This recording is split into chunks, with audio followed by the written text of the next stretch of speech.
Welcome to Teaching about the EU, European Studies in Ireland.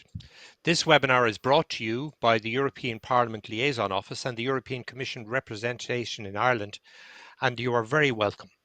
My name is Brian Mooney. I entered UCD to study politics and economics in 1973. Ireland, along with the UK and Denmark, had just joined the European Economic Community on the 1st of January of that year, and it was only natural that as an undergraduate politics and economics student, I was both curious and fascinated by this huge step forward in terms of Ireland's engagement with the world beyond its borders. Europe was not a totally new experience to me.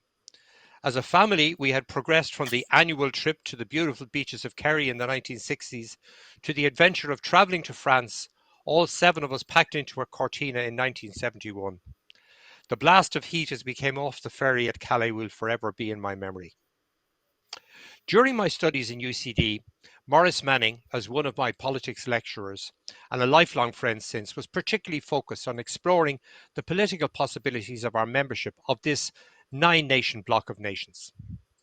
Among my fellow undergraduates in UCD, securing a job in Europe was seen as a prestigious career move, and those with good language skills and an interest in public affairs looked to Brussels as a possible career option. Therefore, Europe and Ireland's relationship with it has grown and developed for my entire adult life, and I have followed it with great interest. As a teacher for 43 years, I am conscious that Ireland's membership of both the EEC and subsequently the European Union was not high on the curriculum, although regular annual trips to Europe with busloads of students was a regular feature of school life. I was fascinated on one trip home to Ireland, having travelled the continent, to observe a group of students whose prowess would not have been in the lofty heights of mathematics, playing poker with the remnants of 6 European currencies, displaying ultra-sharp currency conversion skills. Sadly, the euro has done away with such pleasures. I was also aware during that entire period that there was a distinct difference between Ireland's relationship with our membership of the EEC and subsequently EU, and that of our friends in the UK, who either ignored the European topic entirely in their mainstream media or only focused on it when conflict was brewing, such as when Mrs. Thatcher was demanding her money back or when she made her Bruges speech. Whereas in Ireland, EU Council meetings, no matter how humdrum, were always mainstream news items.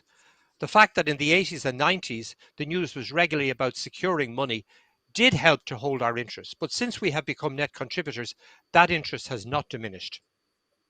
Like all nations, we were not indifferent to issues of sovereignty, as we showed in our negative votes on a number of referendums, but there has never been an IRL exit constituency of any substance in this country.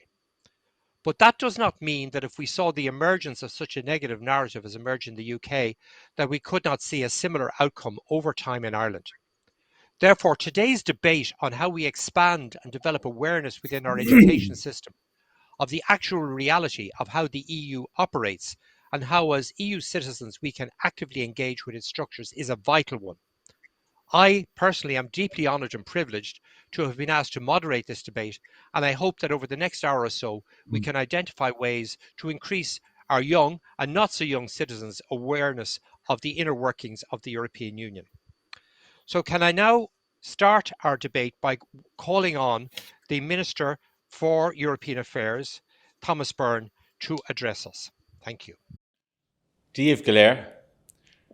First, I would like to express my thanks to James Temple-Smithson and the European Parliament Liaison Office, and to Barbara Nolan at the European Commission representation in Dublin for inviting me to speak this morning. It's a pleasure to be able to participate in this webinar on European Studies in Ireland, and I hope it can contribute to the debate on improving Irish students' knowledge of the European Union. My officials and I are very interested in hearing the thoughts of all the speakers on how we improve knowledge of the European Union among Irish students and Irish people in general. I look forward to hearing therefore from Sean Kelly, Barbara Nolan, Dr. Joachim Fischer, Catherine Cooke-Harkin and Sarah McMenamin. The Department of Foreign Affairs has been active on this front through a number of projects. including the Communicating Europe initiative, the Blue Star programme, and our EU career strategy, as well as our efforts to maintain access to the Erasmus Plus programme for students in Northern Ireland. For my part, I was very struck by reporting on the discussion on the future of European studies at the Irish Association for Contemporary European Studies biennial conference earlier this month. The study of Europe should not be limited to a handful of university courses, of course, but rather it should be an ongoing, lifelong citizen experience. Teaching students at primary and second level about languages and culture of their continental peers is essential if we're to inspire them and interest them in the appreciation for all things that the European Union has to offer. The Department of Foreign Affairs is certainly playing our part in educating the youth in this area. Among the programmes we support are the Blue Star programme and the Communicating Europe initiative. Through the Communicating Europe initiative, the Department provides funding to voluntary organisations, educational bodies and civil society groups for projects that seek to communicate European issues, the role of the European Union, the future of Europe, and Ireland's place in Europe. The initiative is aimed at deepening public awareness of the role that the European Union plays in our daily lives and at improving the quality and accessibility of public information on European issues, particularly at regional or national level. Beneficiaries of the scheme this year, for example, have included the European Youth Parliament, the Cork Education and Training Board, Junior Achievement Ireland, as well as a number of local radio stations who ran a series of What the EU has Done for Our People or Our Region type programmes. Indeed, I was very happy to participate in a number of these programmes, including with Radio Kerry and KCLR. The Blue Star programme then seeks to foster a better understanding and knowledge of the European Union among primary school children. Through tasks and projects on the European Union, children learn about how the Union affects their lives and the world around them. Since the first year of the programme in 2011 and 2012, over 1,000 primary schools have participated, involving over 15,000 pupils across the country. The success of such a programme lies not only in the lessons it teaches to children, but also in the awareness of the EU it cultivates in parents, teachers and throughout the entire community. I've been very happy to meet in person and over Zoom in recent times with some of the schools taking part in this very valuable programme. The department is also centrally involved in Ireland's participation with the Conference on the Future of Europe. Education is one of the key areas being examined as part of the conference. Ideas that have been raised to date include a common module at second level on EU values and rights, more exchanges for second level students, and promoting European languages beyond the dominance of English, French and German. As well as teaching the young people of Ireland the value of the European Union, I think it is important to demonstrate the opportunities available within the European Union's institutions and agencies. One of the many reasons why European studies are so important to Ireland is because we need young people to take up key policy positions within our European institutions. So by teaching students and researching about how the Union operates, as well as teaching them more broadly about European languages and culture and inspiring more research in that area, we inspire them to become active citizens in the continent and to engage with the European Union. The promotion of EU careers in Ireland is a key whole-of-government priority. In May, I was very happy that the government approved my proposal for a new strategy called A Career for You to increase our representation among the staff of the EU's institutions and agencies. Ireland is currently facing a demographic cliff in its representation among the staff of the institutions, as many senior Irish officials have retired or soon will. Not enough Irish people are applying for and securing permanent posts in the institutions to make up for the departures. It's very important that Irish citizens continue to serve in the institutions at all levels and all policy areas. This helps Irish people obviously to remain at the heart of Europe and to use their unique experience and capabilities to contribute to the development of the Union. The strategy makes a number of commitments to encourage Irish citizens to apply for posts in the institutions and to equip them with the skills they need to succeed. Intervention at second and third level is integral to the success of the strategy. The A Career for You strategy, which is coordinated by the Department of Foreign Affairs, previously focused on third level institutions, and that's really, really important. But outreach has now been expanded to second level as well. By making second level students aware of the diverse career opportunities available to those with a knowledge of the EU, and particularly European languages, it's hoped that there will be greater engagement in these areas into third level and beyond as they begin to develop expertise. Finally, another area in which the government is working to support European studies is through its work to allow for the continued participation in Erasmus Plus mobility for eligible students in higher education institutions in Northern Ireland. The Erasmus Plus programme provides funding for a range of international education and training projects, including student and staff mobility and exchanges, job shadowing, teaching assignments, and strategic partnerships between organisations. While the UK has opted not to continue with Erasmus Plus, unfortunately, in October 2020 the Government of Ireland decided to introduce a scheme to allow for those eligible students in Northern Ireland to take part in Erasmus exchanges on the basis of the temporary registration at Irish higher education institutions. Since this decision, the Department of Further and Higher Education, Research, Innovation and Science has engaged with the Department for the Economy and Higher Education in Northern Ireland in order to arrange for such mobility exchanges. The government reaffirmed its commitment to ensuring access to Erasmus Plus for Northern Ireland students in the recent National Development Plan. All of the projects I've discussed this morning reflect the work that's underway across government to improve Irish people's engagement with the European Union. I am eager, though, to hear from the panel of speakers today on how we can do more to promote European studies at all levels across Ireland. Unfortunately, I cannot be with you live, but my officials are very much participating in today's event and will be reporting to me on the proceedings. I wish you all of the very best in your deliberations today. Thank you, Thomas. Thank you, Minister. Can I now call on a former fellow teacher, a former president of the GAA, MEP Sean Kelly, to address us. Sean has been a member of the European Parliament since 2009. He's the leader of the Fine Gael in the European Parliament, and he's a member of the largest group in the European Parliament. He is also on the Parliament's committees on industry, research and energy, and in international trade and constitutional affairs. So, Sean, welcome, and we look forward to hearing what you have to say. Thank you very much, Brian, and congratulations to you on your career, and especially on spending 43 years in the one college. Must be nearly a record. Well done to you.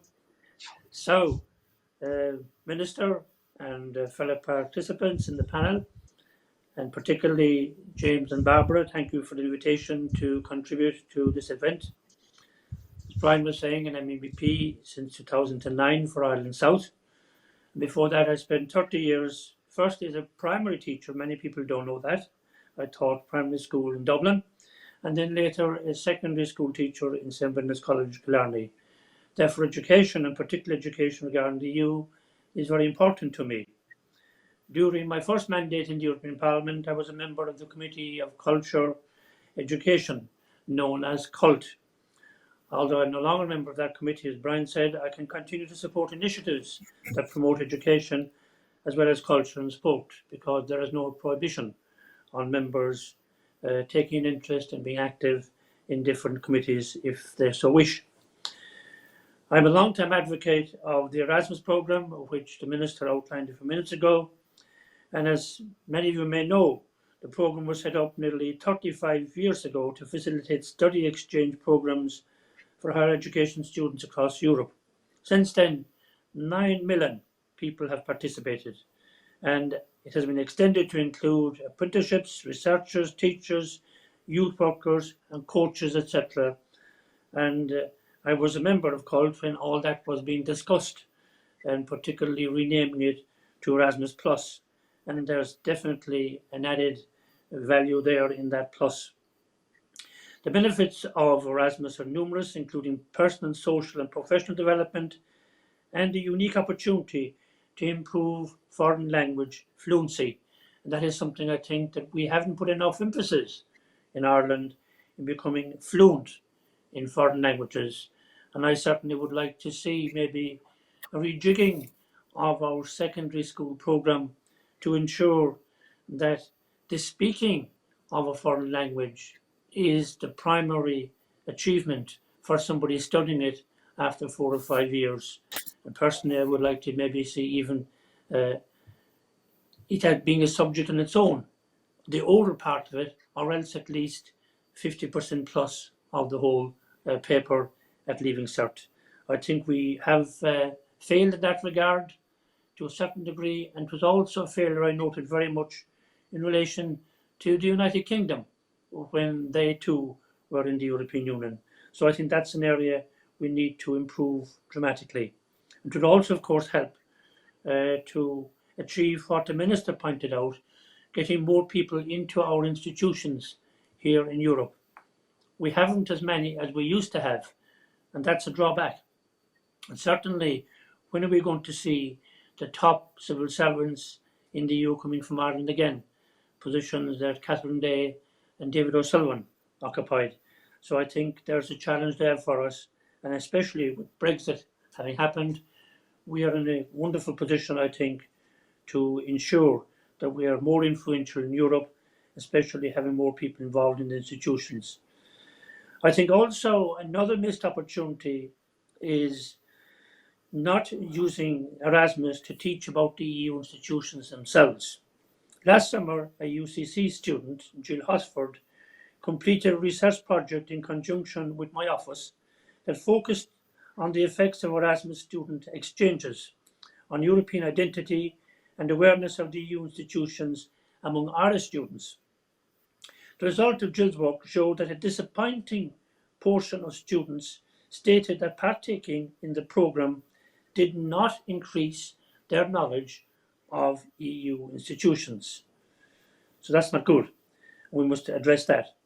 Earlier this year, I was the EPP rapporteur for a report on citizens' participation in the EU decision-making, and I successfully tabled a call for the Commission to use Erasmus Plus programme to enhance European citizenship education.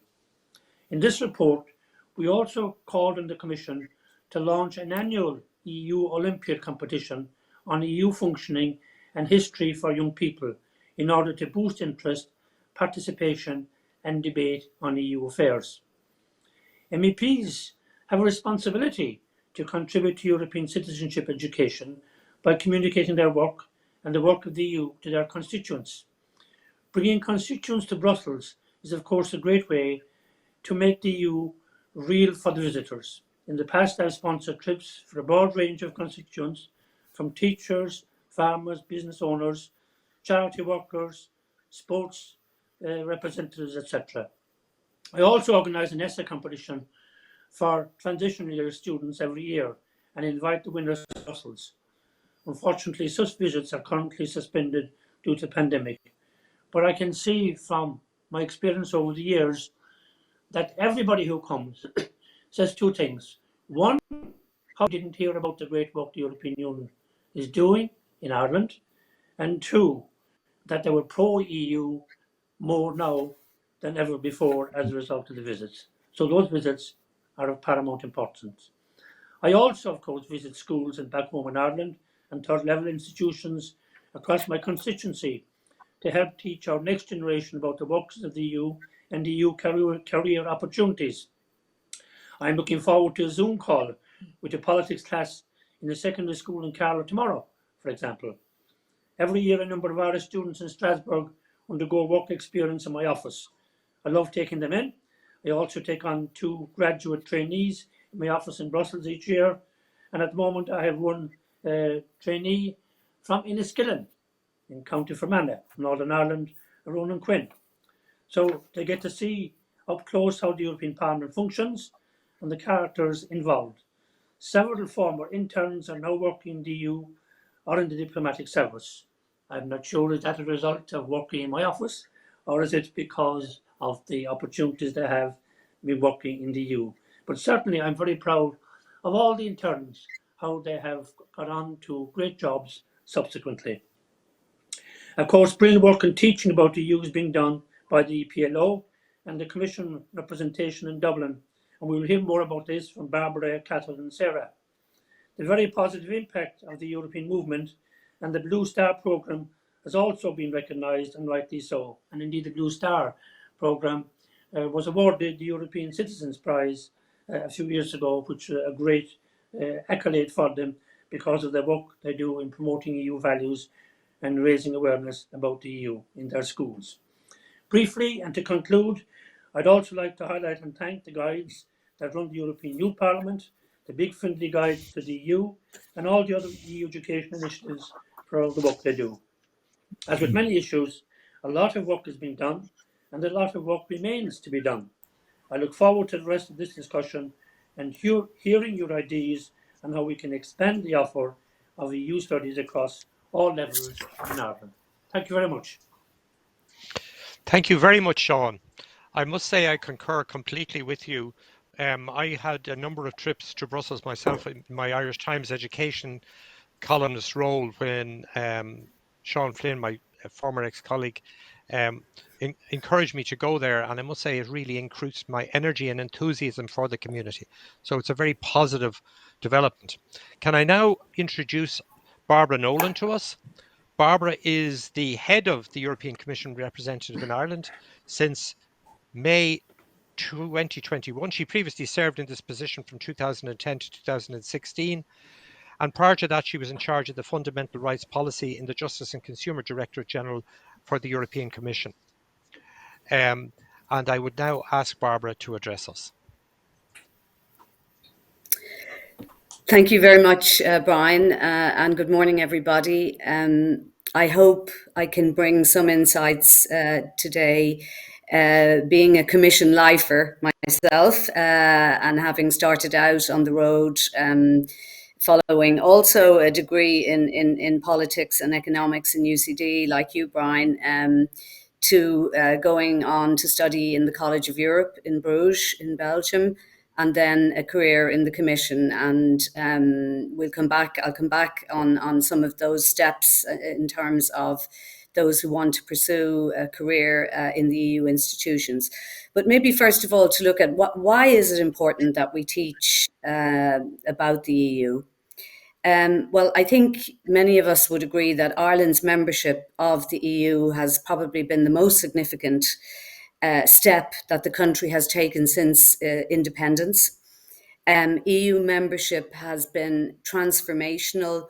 It is part of Ireland's past, now, present, and future. And, it is so important politically, economically, and socially to the country that I think, it's sort of disappointing that it isn't higher on the agenda in terms of communicating about the EU, because it is a complex area, and it's not easy for people often to grasp, why things are happening or why we're involved in certain things. So I think it's really important that Ireland steps up its teaching at all levels on the EU. It's also important because it's linked to people's perception of the EU. And I mean, we saw, for example, in the United Kingdom, where they get a very heavy diet of Euroscepticism in the media, etc., where it can very much influence how people see the EU. If it's always presented in a negative light, it's no shock later on that people then become disaffected, and misinformation and disinformation about the EU does penetrate people. But I think, maybe one of the reasons why Ireland teaching has been kind of patchy in Ireland until some recent efforts to really address this problem has been perhaps because our Irish people are overwhelmingly pro-European. And, Eurobarometer after Eurobarometer show Ireland very much at the top of the scale in terms of support for the EU and a positive view of the EU.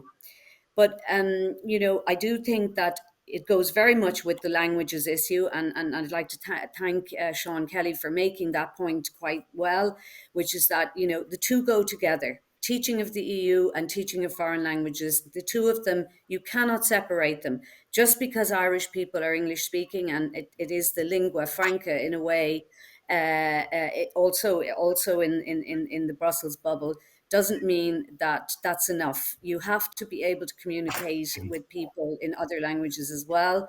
Most of the people competing for the jobs in the EU from other countries are speaking a number of languages. So, we can't take for granted that English is enough.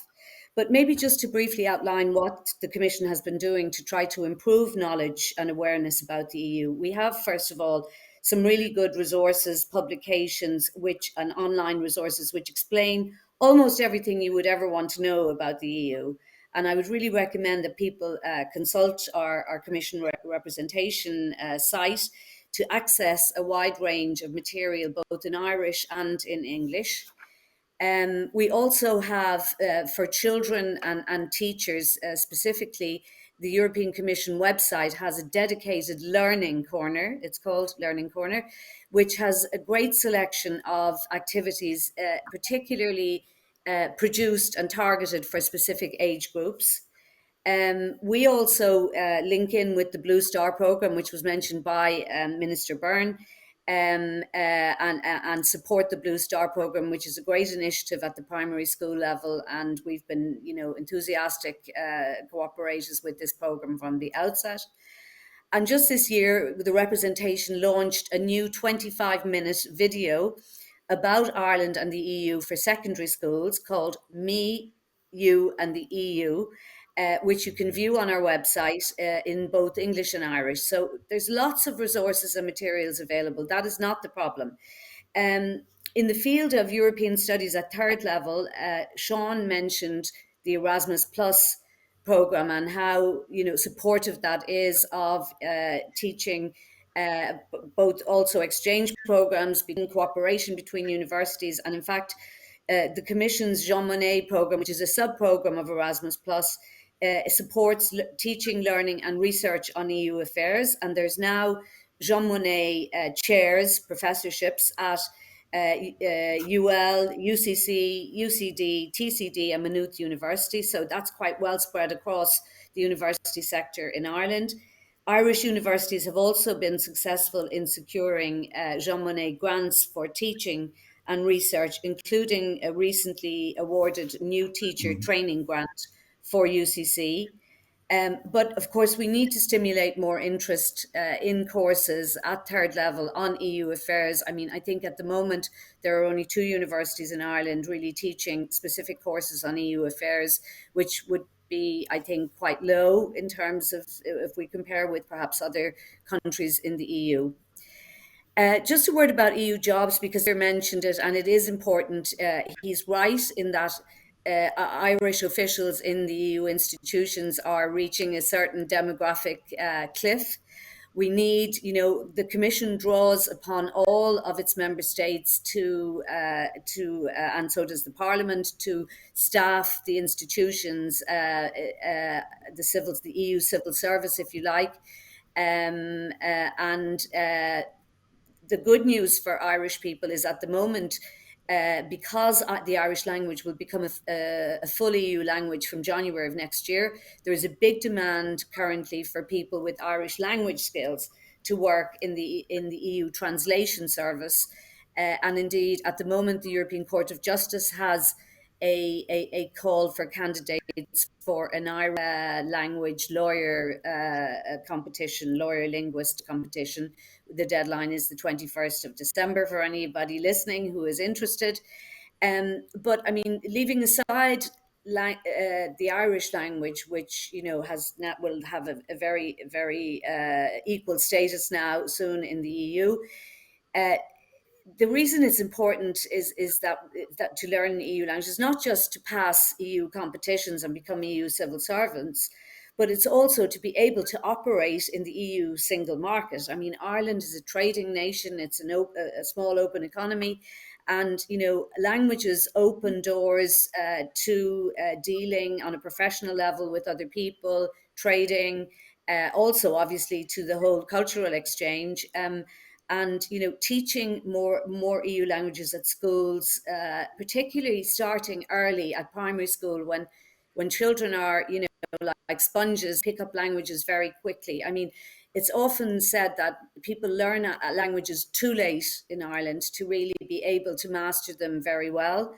But if we could get that kind of mainstreamed more into the school curriculum, I think it would lead to fantastic opportunities for young people to work, study and volunteer or simply just travel in the EU and have a new insight because you understand the language. So, I think the key message for me would be start early, start like they do in other, European countries where the children start learning languages, foreign languages at primary school, even at creche level in some cases.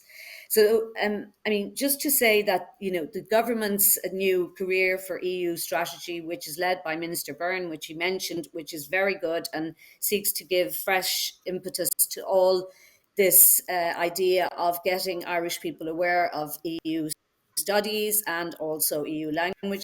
As I said, having Irish people working in the institutions is important, effective into EU institutions. We want to draw, the Commission draws on the diversity of the people from its member states. So it's why we don't want to see the Irish, if you like, level of people working in the EU institutions dropping to a very low level. And how do you get a job in the EU institutions? Well, there's different pathways, as the minister mentioned. There is the traineeship scheme, which Sean also drew attention to. There is also the possibility of people working as contract agents, so not having to pass the quite difficult competition to be permanent civil service, but there are other methods to become, more temporary employees. There's also secondments from the Irish Civil Service as well. And now the government has doubled the number of scholarships to the College of Europe in Bruges, which many people see as a kind of a European training course to work in the EU institutions. And there's now 6 of them. There used to be only 3 scholarships a year because it's quite expensive. But this is another great opportunity for graduates, for recent graduates or not so recent graduates, to apply to do a master's at the College of Europe in Bruges. And I would recommend it because I know that the Commission hires a lot of people who have that kind of background. But also, doing masters in EU studies in Ireland is just as good background for working in the EU institutions. But I just wanted to mention that because the government have recently doubled those scholarships, which is really a very good step forward. So in conclusion, I would just like to say that there needs to be much more teaching about the EU and languages in Irish education, foreign languages in Irish education. It needs to be part of the curriculum at all levels of schooling. And following the departure of the UK from the EU, I think foreign language learning has become even more important for Ireland and to ensure that Irish people are well represented amongst the EU civil service. Thank you very much. Thank you, Barbara. I just want to concur with you on 2 very vital points you made there. Firstly, I think that because we have such a positive attitude in Ireland, and I experienced this myself through my entire teaching career towards Europe, we may have the sense that we don't need to teach about Europe, whereas we absolutely do. Because as you pointed out, if you do get negativity coming in, it's too late at that point in time to begin to try and pull it back. So we really do need, and it is very sad that as a result of the cutbacks, that the embryonic foreign languages teaching that took place in primary schools was one of the areas that got abolished and cut back in 2012, 2013. And we really need to relook at that. We really need, as you say, to embed foreign language skills within our primary school students so that they naturally grow up with that understanding. So thank you very, very much, Barbara, for your presentation. Can we now move on to Professor Joachim Fischer, who is holds the Jean Monnet Chair of European Cultural Studies at the University of Limerick. He has been course director for many years of the undergraduate program in European Studies, and he is now founding course director of the Pioneer Double Degree MA in European Studies in cooperation with the Europa University in Flensburg in Germany. I would call on Joachim now to address us. Thank you very much, Brian. Many very important points have already been made, and the last point that you made is particularly important. The generally a positive attitude towards Europe that we find in Ireland, and this has been in evidence in all surveys. But to combat negativity is one issue. The other one is that we all carry a European passport. It has the Irish logo on it, it has the Irish harp on it, but it's also maroon, and it is a European passport, an EU passport. So in that sense, every citizen here in Ireland is also a European citizen. And I would say, if that is the case, then it is the responsibility of the educational system to inculcate this sense of European citizenship. And I'm not quite sure whether this has sufficiently sunk in, and whether the Irish educational system has really taken this on board. I'm, as you quite rightly said, Brian, I've been teaching European studies and languages, German in my case, for over 30 years in Ireland, and I have witnessed not an expansion of European studies, in fact, a decline, which is extraordinary when you think about it, particularly in the context of Brexit. I would have expected a major increase of interest in languages, first of all, and many speakers have made the link between European studies and languages, which is important. But it seems to me that the opposite has happened, or at least the expansion that we're all talking about here hasn't really translated into an interest that I can perceive at a third level. In fact, if you look at the list of EU-related courses, there used to be a booklet issued by the European Movement 10 years ago. If you look at the list of courses there, you will see that the number of courses have declined in third level. And as it was said before, in fact, there are only two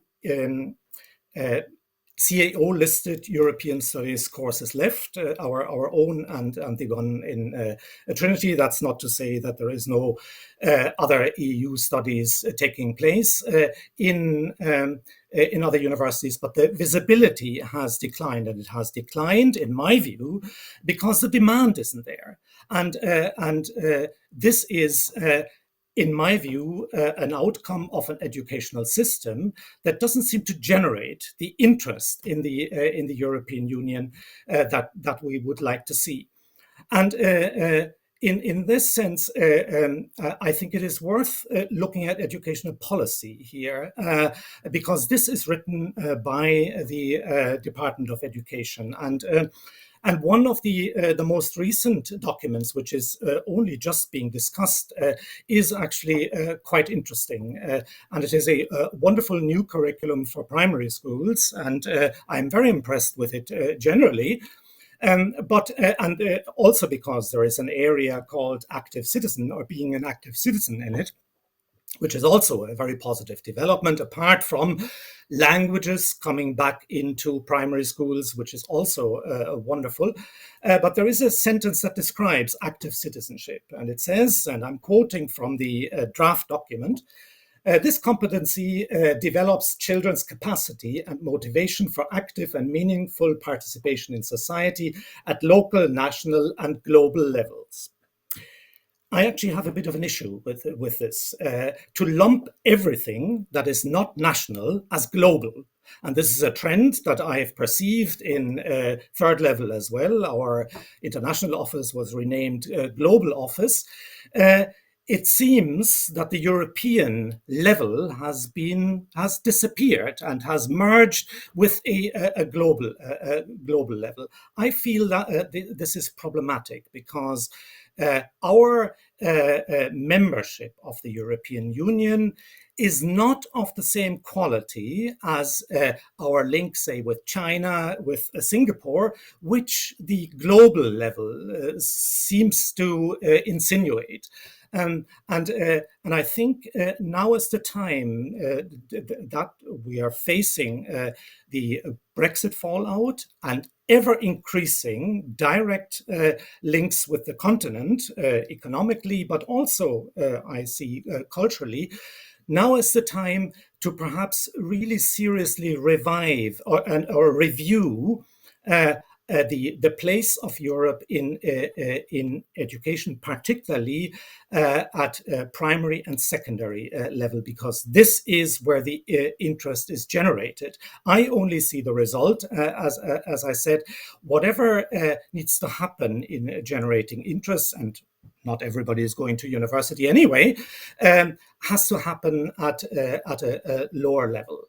And I'll give you another interesting document, once again, a policy document, a curriculum statement by the Minister for Education, a response to Brexit.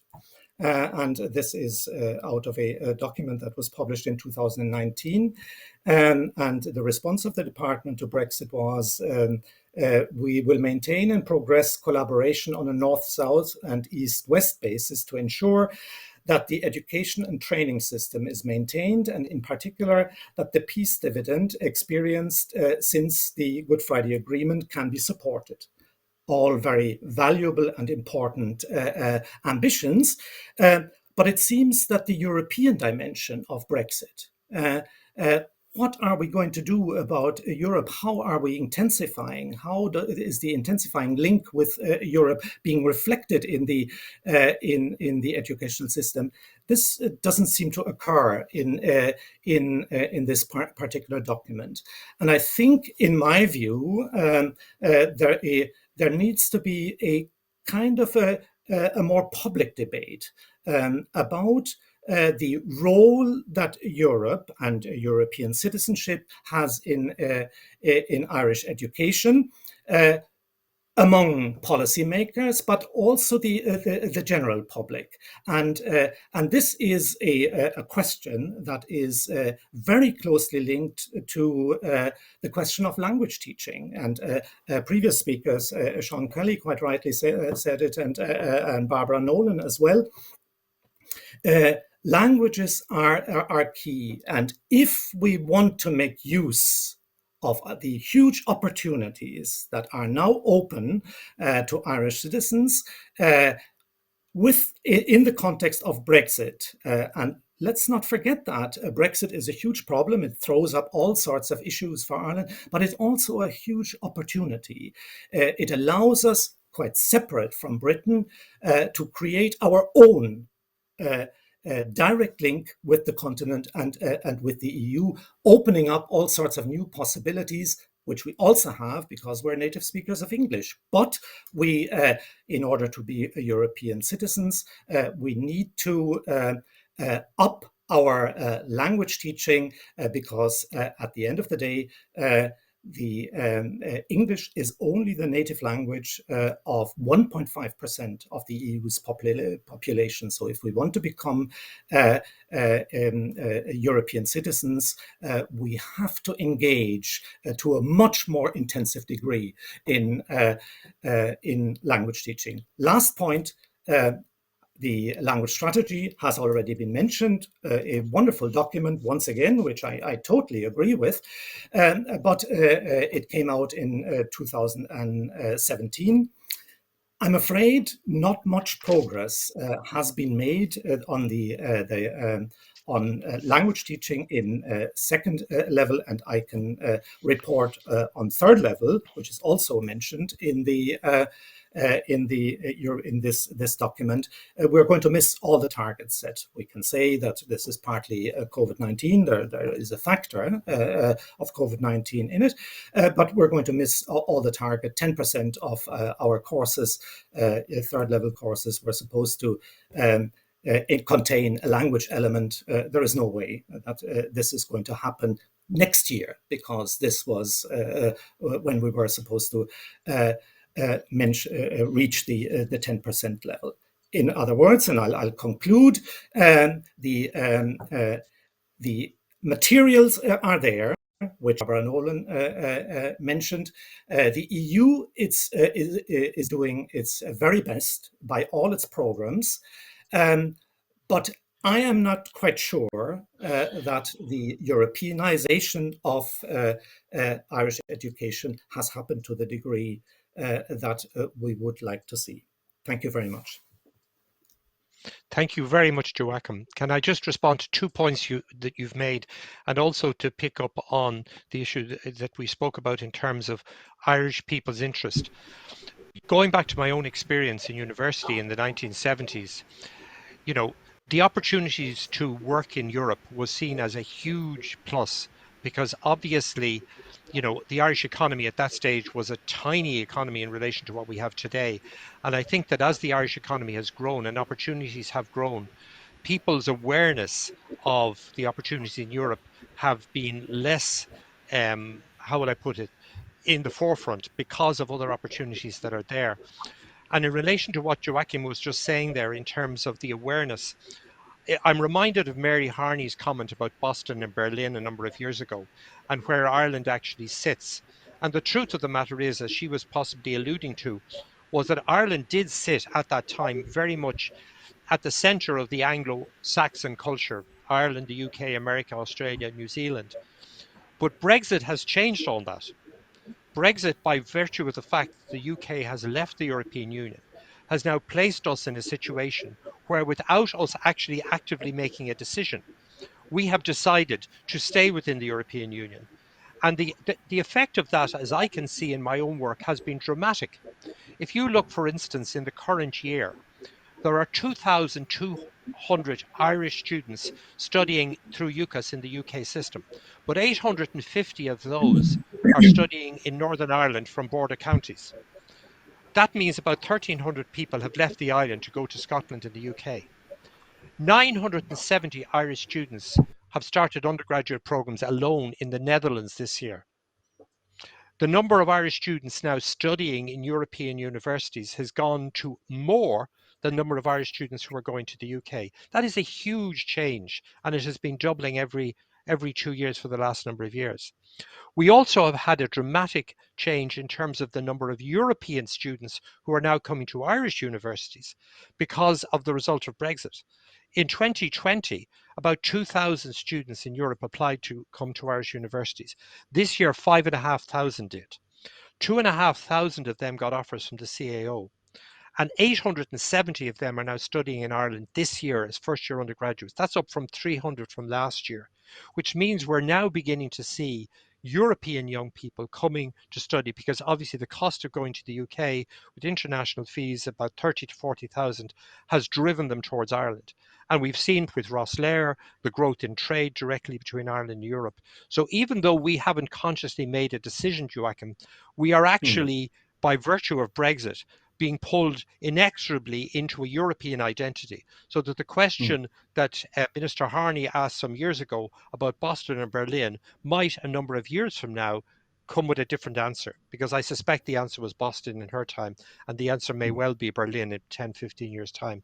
So I think that behind what you're saying in terms of the lack of awareness and the lack of courses, etc., I think the actual dynamics on the ground is going to draw our identity more and more within the European context. And I would hope that the education system will respond to that by ensuring that our young people have a growing awareness of their sense of identity as European citizens. Anyway, can we move on now, and can I call on Catherine Cooke-Harkin, who is speaking on behalf of the EPAS, and she's the Senior Ambassador for that programme. So she's a secondary school teacher in St. Columba's College in Stranorlar in Donegal, and she has been involved with this programme since 2015. Catherine. Good morning. Good morning, everybody, and thank you very much for the opportunity to speak on behalf of the Epas programme. I actually come from a business background myself. I'm not a language teacher, and I was introduced to European studies through my teaching of Europe for the Leaving Cert business course, and developed an interest many, many years ago myself. So before I start, I'd like to concur with everything that Brian, Sean, Barbara and Professor Joachim has have said over the last 40 minutes. Very, very true. Now, I suppose, first of all, I'd like to mention the Epas programme. We were given a brief. I was to speak on what could be done to expand the offer of European studies at all levels in Ireland, and my junior ambassador representative, Sarah, will look at the impact of the Epas programme in St. Columbus and beyond. So I'm going to take the first and she's going to take the second. And I'm actually sitting here with a group of junior ambassadors who have worked with me for the past 2 years. And they're now leaving cert pupils, but have kept the interest up. And I have 3 fifth-year students as well. And actually 3 of them hope to go on to study European studies, hopefully in the future. Now, the EPAS programme, I'm not going to go into it in detail because it's very well explained on the website, but I just want to thank the actual Parliament and Margaret in Dublin. And Margaret in Dublin is our liaison person, and she really is second to none. She's on the ball the whole time. She's liaising with us, the schools involved in the EPAS programme. 65 schools out of 730 are involved in this programme at the moment. And of course, we'd like to see that much higher. So I suppose the EPAS programme is very successful. The amount of resources out there, and as you mentioned already, MeU and the EU, there is so much out there that actually you could hand the booklet and the resource kit to any teacher to teach it. We have the Wheel as well, the Dublin-based company with Emer and Sinead. So we have absolutely great support with the programme. But I suppose if we look at it, only 9% of secondary schools are doing European studies, and only a third, well, quite high, third of primary schools. So what do we think? Well, as a group of ambassadors here with myself, the senior ambassador, we think the following might work. And I suppose the Blue Star programme is fantastic. Now, I noticed, though, that there's actually a limit on the number of schools. I was reading up on it, and it was saying that there's actually a cutoff point there. So maybe that should be, I think, first of all, made compulsory, and it should be brought in as part of the primary school curriculum, not an option. And as the professor mentioned as well, and I think Brian mentioned the whole language thing. Language should be built in there. I know 2012 it was taken out, but hopefully it'll go back in again, because I was aware of many primary kids learning the language at a very young age. So I think, first of all, bring back the language and bring in the Blue Star for everybody. Now, again, the biggest problem we find, and the students would agree with me, is the lack of confidence that teachers have in teaching European studies, even business teachers for the Leaving Cert course. It's one of those areas that they find daunting because they feel they're not up to speed on it. So, and the EPAS programme is fantastic for in-servicing us on the programme. But the actual workings of the Parliament are very difficult. And even when we invite MEPs in here every year to speak to our students, they say themselves, and I'm sure Sean will agree, it's a very complicated process, the whole trilogue. And to try and explain that is not easy. So I think perhaps maybe in servicing the teachers on the actual teaching of the workings of Europe. And I think as well, Professor spoke about policy. The whole policy has to change from the Department of Education. And it's a pity that Mr. Byrne isn't just live so he could hear all this, but hopefully he'll get the recording anyway. But to hear so again, more in service on the teaching of it.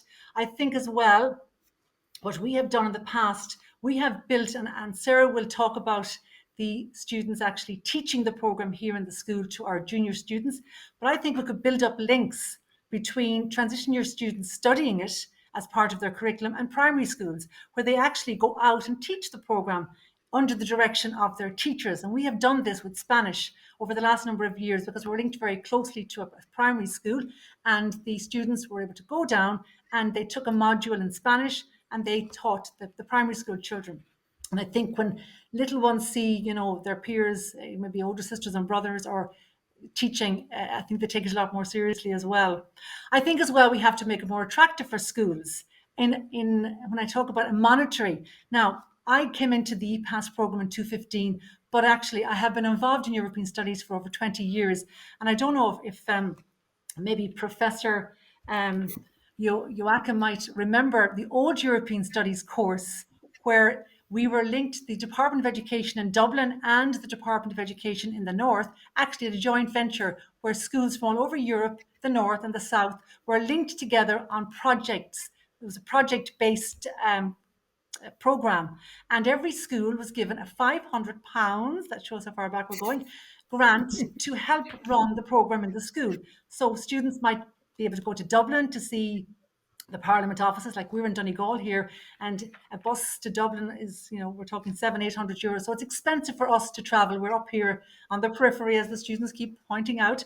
And but that joint venture worked very well, and it gave us opportunities maybe to run little activities, which Sarah will talk about. That grant was done away with many years ago, and that programme was discontinued because actually the north of Ireland decided not to continue running with it. But thankfully, Epas came in then, and Epas is so structured.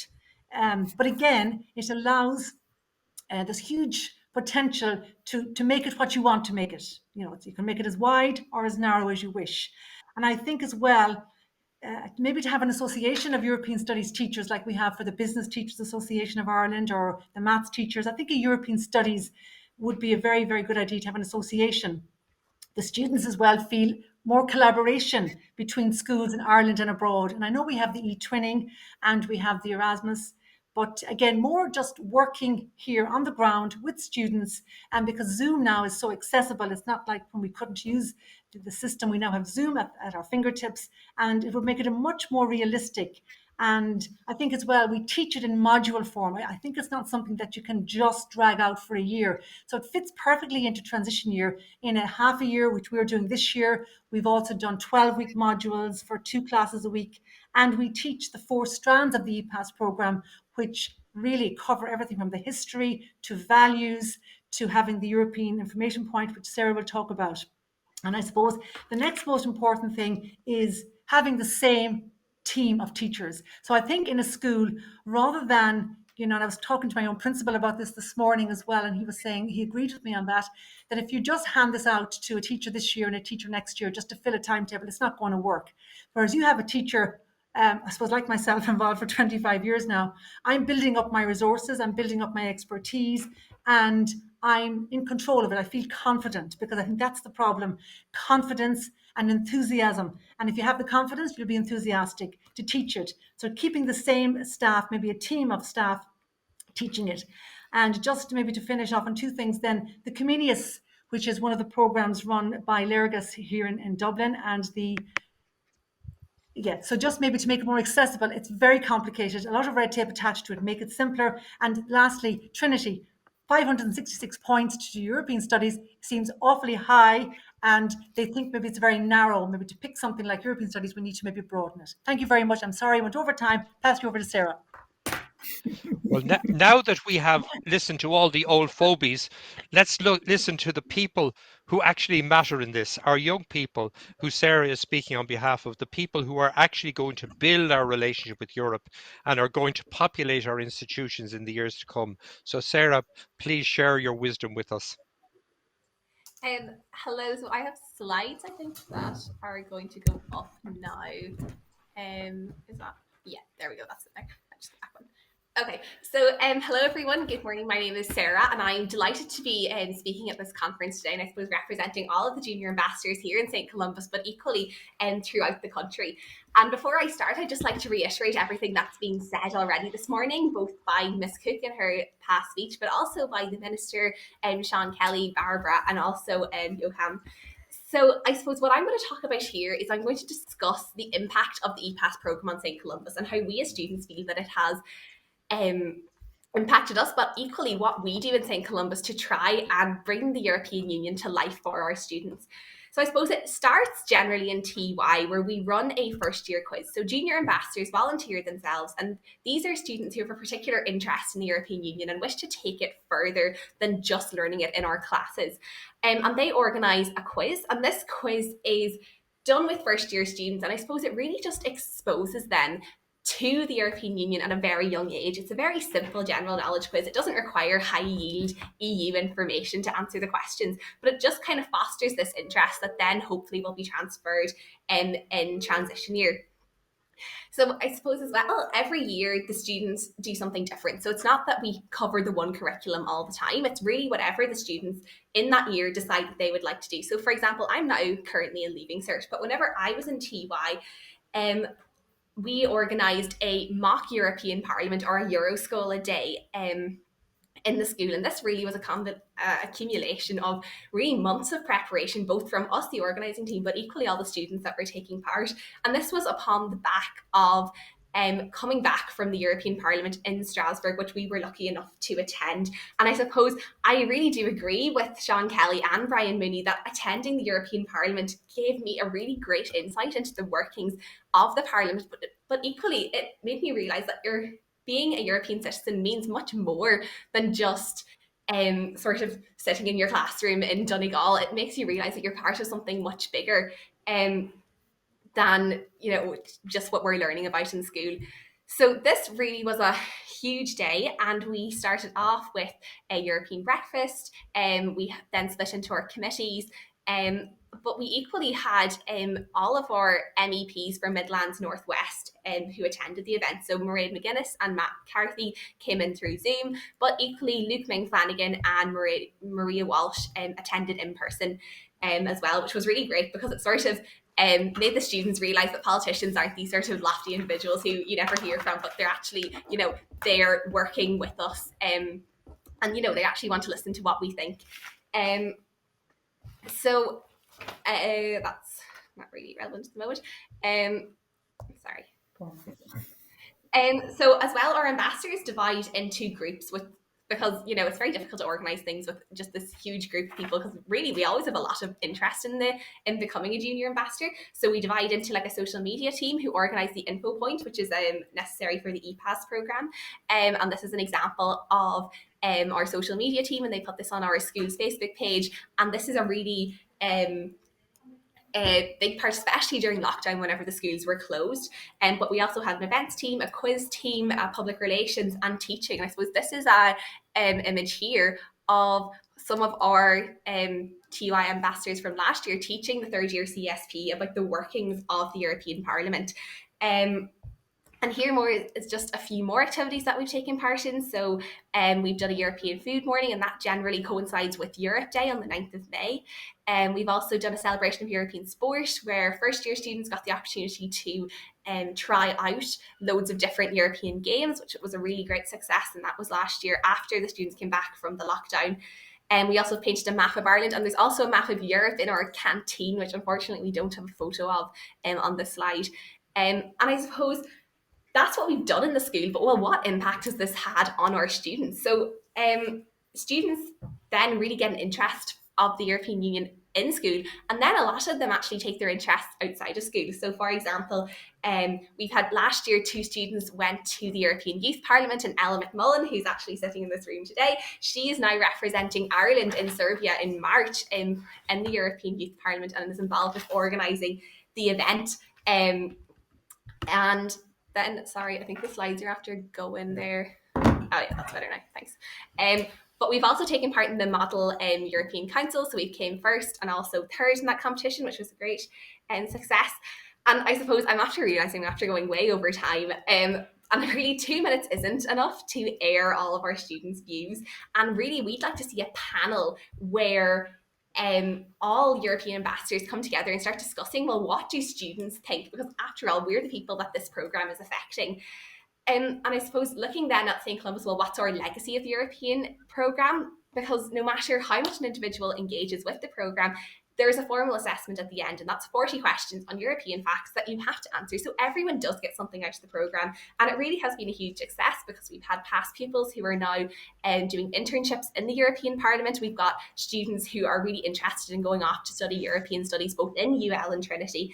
And equally, we now have students who are working in the European institutions.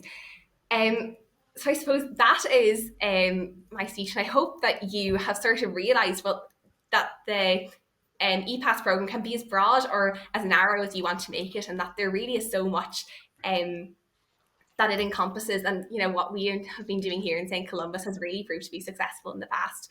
So thank you very much for listening to my speech. Thank you, Sarah. That has absolutely been a wonderful exposition of your own involvement. We actually have a question already in from Susie, who wants to know, how does a secondary school get involved in the Epas programme? Is that for yourself, Sarah, or is that for Catherine? I'd say probably Miss Cooke might be better answering that because I'm not really too sure in the organising of it. Just by contacting the European Parliament, and if they just go into the EPAS, there's very simple to apply. Margaret looks after everything. So Margaret, in the European Parliament, offices in Dublin, she looks after the whole programme, and it's no problem at all to join. Simple, very simple. Okay. I just want to thank all our speakers. We have about 10 minutes left for questions or discussions. One thing that occurs to me throughout the entire debate that we've had is the sense in which I think people's awareness of the institutions and the importance of the European Union are determined in many ways by their awareness of how it affects their own lives. And I think that the debate that's now, I think Frank Clark spoke about it last week, the debate that's now taking place in relation to European law and the primacy of European law in relation to national law, the debate that's taking place in relation to Poland, and how that therefore applies to ourselves in relation to the translation of European law back into Irish legislation. I think if Irish citizens, and if this debate expands, may become more aware that in fact the European Union, the European institutions have a direct effect in every village, in every community, in every home in Ireland by virtue of how European law translates international law. And that debate, as I say, that has been generated by the Polish situation at the moment, I think may raise the awareness of Irish people of how important European institutions are. And if we have a growing awareness of it, obviously that therefore should translate into, a greater level of involvement. Because if people think that something is actually directly affecting their own lives, I think they will be maybe more willing to actively engage in understanding how that is occurring. Are there any questions that we need to, or any points that any of our speakers would like to address at this point? We have about 8 minutes left. Could I come in there for a moment, please? Hello, good morning. Can you hear me? Well, Brian. Yes, we Catherine can, here, Catherine. Far ahead. Yeah. Just a point, I suppose. It would be lovely if the Department of Education, the Minister, would get access to this as well, because he is in charge of policy. And just a point on, we had a very good programme we still have called CSPE. But unfortunately, Yes. CSPE has been made an option. Now, that was a compulsory programme for junior cert students, which I taught myself, and there was quite an element devoted to Europe. But that's gone because schools now choose to do CSPE, and we talk about politics. I mean, it was a fantastic programme to introduce students to that. So I'm really sorry that that's gone. I suppose that's a point I'd like to make, because that really has taken away all junior involvement now with politics and Europe, unless a school chooses to do it. Okay, thank you very much. Any other people want to? Sean, did you want to come in there? Yes, Yes, Sean. I must say I'm very encouraged by what I've heard today, and I think, especially in relation to the department, they're missing a trick here. They have not taken the opportunity, first of all, that is there in relation to the European Union. I think it was, Joachim pointed out, having a policy where we'll be local, national and global, without mentioning the EU, is an indication of that. And especially in the post-Brexit scenario, we really have to rethink our educational policy and come up with a strategy basically for Europe and how we're going to integrate into it, and especially the educational system. And all the points made by yourself, Brian, by Catherine, by Joachim, are all so relevant in that regard. The question of languages, the Blue Star programme, the points that Catherine mentioned for getting into programmes, our college courses in Trinity, the whole opportunity in sports, which they did there, Sarah, in their school. I mean, if we could integrate the whole lot, I think we need actually to come up with a policy now on how we're going to integrate our educational system into the EU and avail of the opportunities. The other point which struck me, they were saying there about the peace projects in Northern Ireland, etc., and the peace process, and no reference again to the EU and the EU funding it. So I think there's a great need for us to talk to the Minister and the Government and the Department to come up with a strategy basically in education for EU especially in the post-Brexit scenario. Because again, as you pointed out, students want to come here now rather than go to the United Kingdom.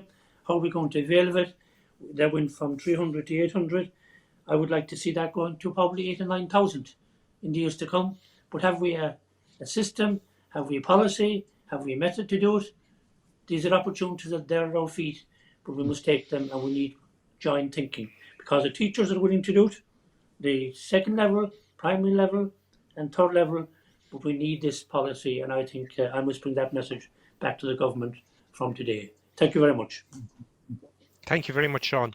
Any other speakers want to speak? We have about 3 or 4 minutes. Brian, I might just say a word there from Yes, the Department of Foreign Affairs. Just delighted to be on this call this morning and to hear from all of the speakers here this morning, and particularly to Catherine and Sarah for that presentation, which is really hugely encouraging. I know Minister of State Byrne has spoken earlier as to the work underway within the department in terms of funding these programmes, and the wealth of activity that is underway, including through the Career for EU strategy. But obviously, from the discussion today, so much more to do. So it's really, great to be here and to hear the ideas and the feedback, and we'll be certainly bringing them back to the department in terms of our Communicating Europe and our initiatives under the Career for EU strategy for the coming period. So just to say thank you very much for that. A key part of that is that outreach to the second and third level institutions, and we're giving a lot of thought at the moment in the department to how we take forward particular actions around that. So thanks. Yeah, maybe one action that you might consider is have a discussion with Minister Simon Harris, who's across the Stephen's Green from you there now, in terms of the additional places that he created within the system.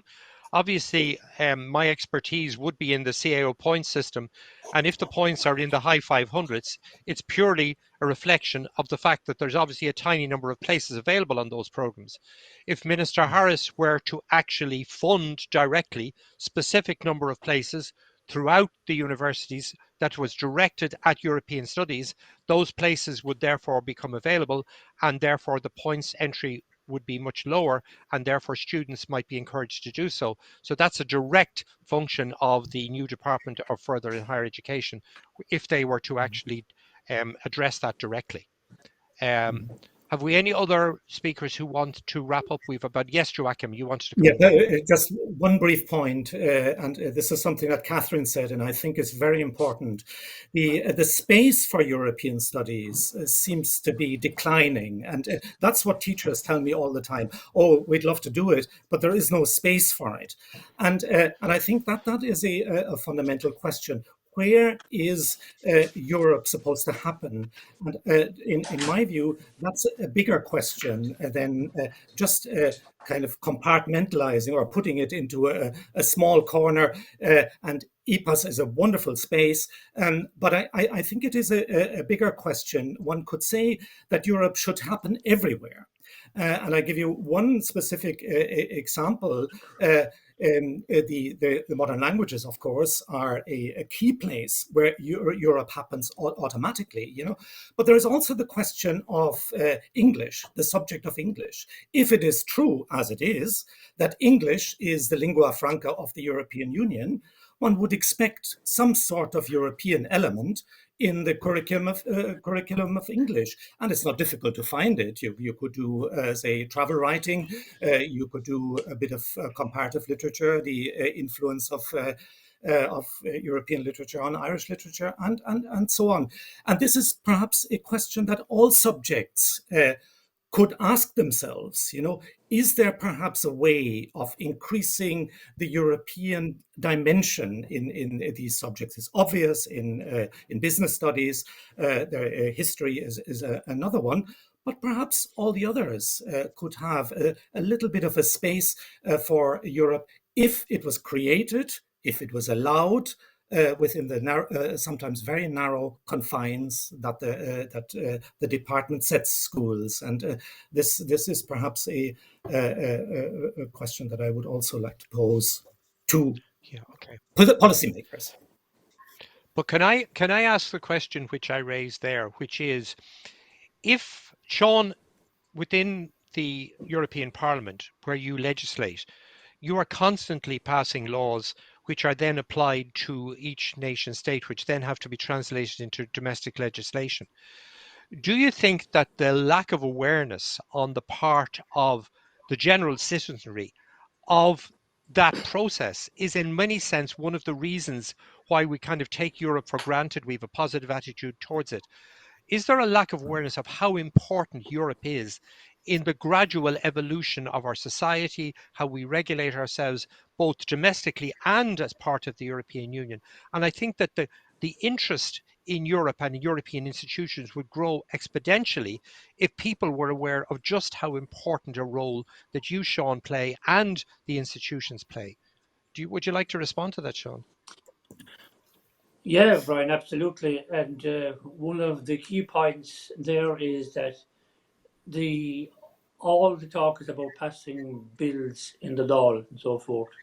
Yeah. But over 60% of legislation that's passed in the Dáil actually is only implementing legislation that's already been passed in the European Union.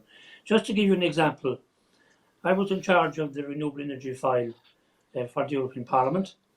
One of the things we fought for against the Council, which includes the governments, was that there should be a renewable energy scheme for individuals and communities so they could sell the energy back to the grid. Eamon Ryan is now going to introduce that, and of course there will be great fanfare about it, but there will be no reference to the fact that it came from the European Parliament, who insisted in being included in the renewable energy. And the same applies to all the other files that go before the European Parliament. Almost all legislation that governs our lives actually starts in the European Parliament. And people need to be aware of that, but they aren't. You're absolutely right, Brian. And I think that's the key. I think the key is that, in a sense, people are interested in things that are directly related to their own lives. And I think the awareness of the importance of Europe, and I think the Polish debate at the moment and Frank Clark's address last week in raising the issues, where in fact, we are saying that as citizens of Europe, we are subject to European law in specific areas, and that therefore it is European law, takes precedence. I think a debate, a discussion on that would be hugely helpful in getting people to become much more interested in the institutions that, as we say, are actually determining their lives. Okay, we've got a minute or two left. I don't want to hog this. Is there anybody else who wants to either speak on any of the points before we wrap up? No. Okay. I think today's discussion has been a really, really interesting one. Can I thank all of our speakers for their contribution? I hope that the debate itself will generate a level of interest that will enable us to have a greater level of involvement of our citizenry, a greater level of involvement within our education system at both primary, post-primary and third level, and that we will see our growing involvement and awareness of the importance of Europe, particularly post-Brexit, given that we have made our choice, we have committed to the European Union, we are full citizens, and we want to participate fully in all its workings. Thank you very, very much for participating today.